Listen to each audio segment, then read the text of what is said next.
Hey folks, welcome back to the channel. Today's video, I've got something new for you. We've never done this before. We're going to do a break-in procedure on a Yamaha boat. Today I'm on a brand new 2025 222 FSH series. This boat has basically, let's see here, 0.9 hours on each engine, so brand new. I just put it in the water for the first time today. And I want to show you on video form here kind of the pointers that Yamaha gives for best break-in procedure. Now these break-in procedures vary from engine to engine, so you're going to want to consult your owner's manual for your boat specifically. They have a TR1 engine, they have the 1.8 engines, and then of course they have the 1.9s. Today on this boat, because it's a 2025, we have the 1.9 liter, so we're going to follow those protocols for this break-in. And we might put a link in the description below for the rest of the break-in procedures as well. So you can hit us up for that if you've got a different type of engine. But anyway, it's important, day one, when you first start running your boat, you follow those break-in procedures if you want your engines to be performing at their peak potential the entirety of the time that you own the boat. All right, well, according to Yamaha, the very first thing we want to do when we first get started is run for the first 5 minutes under 2,000 RPMs. So if I check right now, I am idling at the ramp. Nobody's here waiting on me to get in. I've been idling for a couple minutes now. I'm probably 1,800 RPMs. I'm going to let the boat sit here and run for another few minutes at idle power.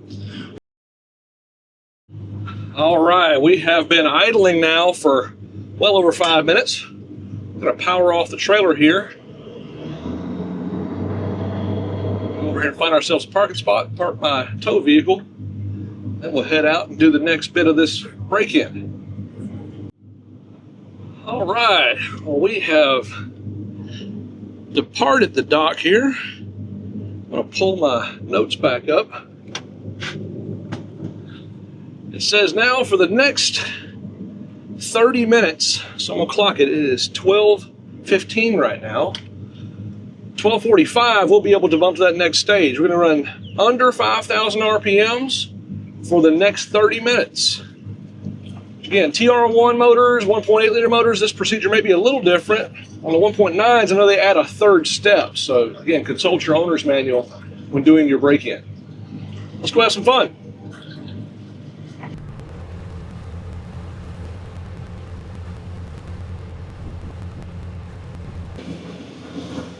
I want to interject one piece of wisdom I believe is going to be important. I don't see on their text from the factory about varying the RPMs on that first 30 minutes. But I'm going to go ahead and just vary my RPMs just to be safe.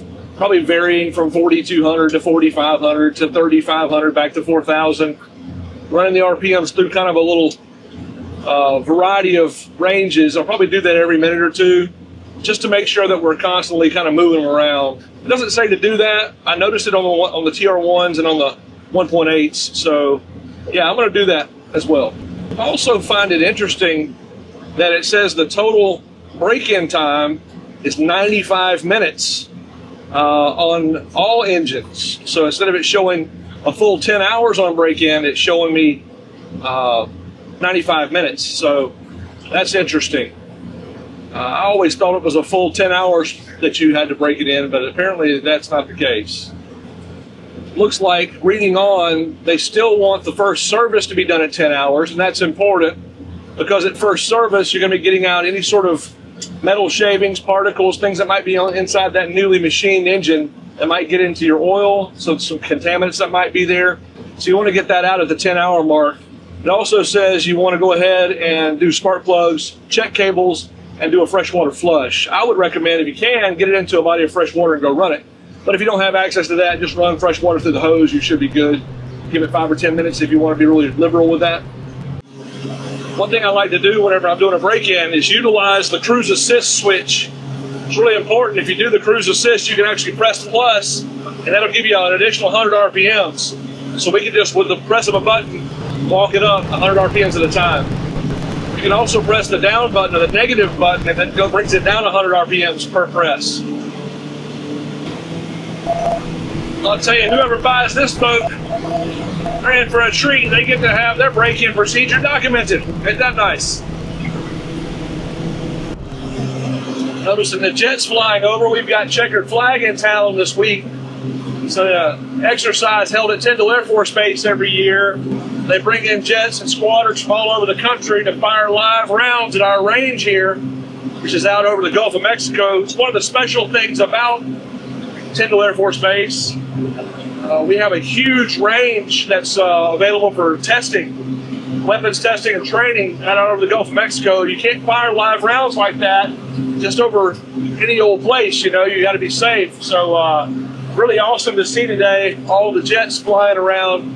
They fly right over top of my house. It's really, really cool. Maybe if we get lucky, you get a couple of them on camera here. I've got a little bit of a crosswind today. That's why you see a little bit of a lean here. This boat does not have the Seakeeper ride on it yet. It will in a little while, but I'm having to steer into it a little bit because it's trying to blow me the other direction. That's why you see that little bit of tilt there. I'm really excited about this boat. It's got the 1.9s. I've never owned a boat with the 1.9 liter engines. So I'm looking forward to seeing how it does with top speed. I'm hearing this boat's registering up in the mid-50s. We'll find that out once we're done with the break-in. I also think that the sound seems a little bit lower. The tone is lower. So it seems like it's a little more pleasant when you're cruising. The noise levels just seem more pleasant.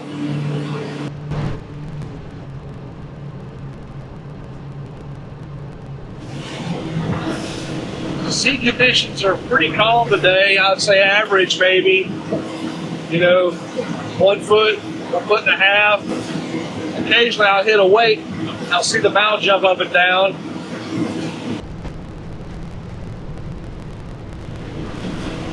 I cannot wait till I get my Seakeeper ride on this boat. It makes the ride so much more enjoyable. Don't have the bow slap. Don't have the lean. Makes steering so much easier. Really looking forward to that. It's going to be going on before jet setting. This water's real deep here. A lot of boats that come and going. Plus that water discharging out of that lagoon there, so it gets rough here all the time. All right, well, we have come through to the end of our 30-minute segment. Not to exceed 5,000 RPMs. Now the next part of the instruction says the final 60 minutes are going to run under 6,000 RPMs. Let's bump it up and go play a little bit out here in this pretty water. The wind like it is today, I may be coming back inside the bay here. It's looking a little choppy. I can tell you right now, if it's like this in the bay and the channel, it's going to be bad out there. I'm not going. Let's go see some pretty water.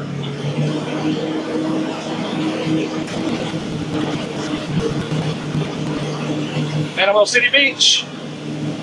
This is what it looks like on the Gulf side. Unfortunately, it's rough today, so we're not going out there. White sandy beaches, emerald green waters. Pristine, it's beautiful. The dolphin playground, too. Those either coming to jet set, you got a treat on your hands here. It's going to be June this year, so the water's always really pretty in June. Let's go tool around the bay somewhere else.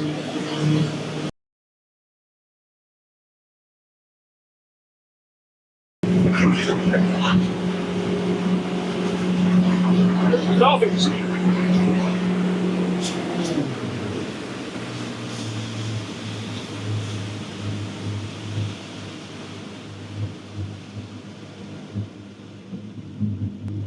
Those look like babies.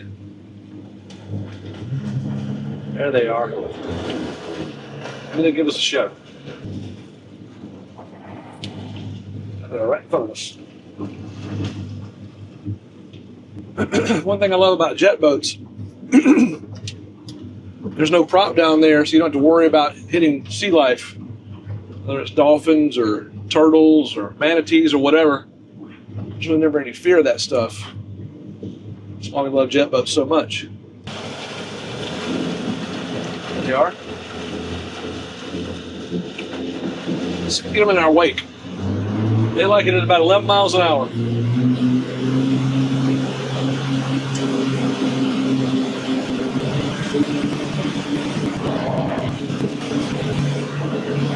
You can get them just right, they'll get into your wake and they'll surf.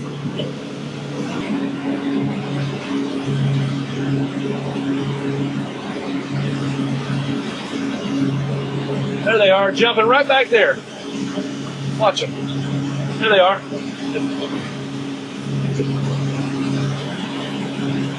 There's little babies down there jumping. They're right in front of us.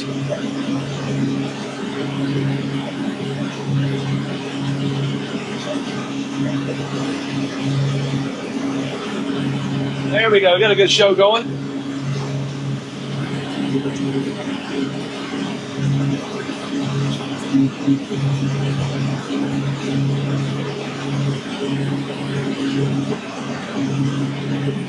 There we go. There we go. Look at that. Those are little babies too.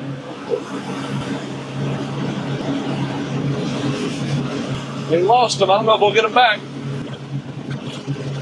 It's real shallow there, so if you're down here in Panama City, if you ever get into those ponds like that, just pull your power back to about 10 or 11 miles an hour. They love to jump in the wakes.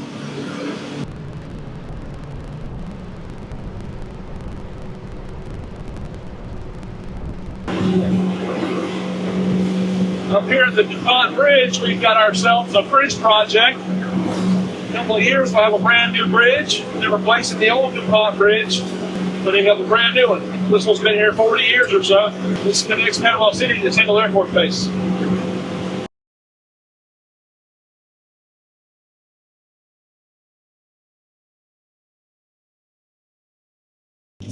All right, well, that is the completed break-in procedure. We have just crossed over the 95-minute line there. I'm going to pull back up my notes here. The last little bit of notes that came with this message that Yamaha put out was you want to make double sure that you do your first service, as mentioned before. Also, it says why it matters. Yamaha's ECUs are tracking RPM and load from the start. A proper break-in lets everything seat the way it should. Smoother performance, long-term reliability for your engine. So I was trying to make sure I showed you guys. I thought that'd be kind of cool to lay it out for you. Again, if you've got a TR1 or if you've got a 1.8 liter, their procedure is a little bit different. It says basically the first 5 minutes, keep it under 2,000 RPMs. For the next 90 minutes, stay under 5,000 RPMs and vary the throttle, and then a total of 95 minutes. On that 1.9 liter, once again, they're adding that third step. 2,000 RPMs for the first 5 minutes, 5,000 or less for the next 30 minutes, and then 6,000 RPMs or less for the next 60 minutes. So that's the difference between the three. If you got questions at all about this process, refer to your owner's manual or just comment below. I'm glad to answer questions for you. If you like the content we're putting out here at JetBoatPilot, do us a favor. Hit the like, subscribe button, notification bell. Helps us a ton. And as always, thanks for watching. If you like this video, check this one out.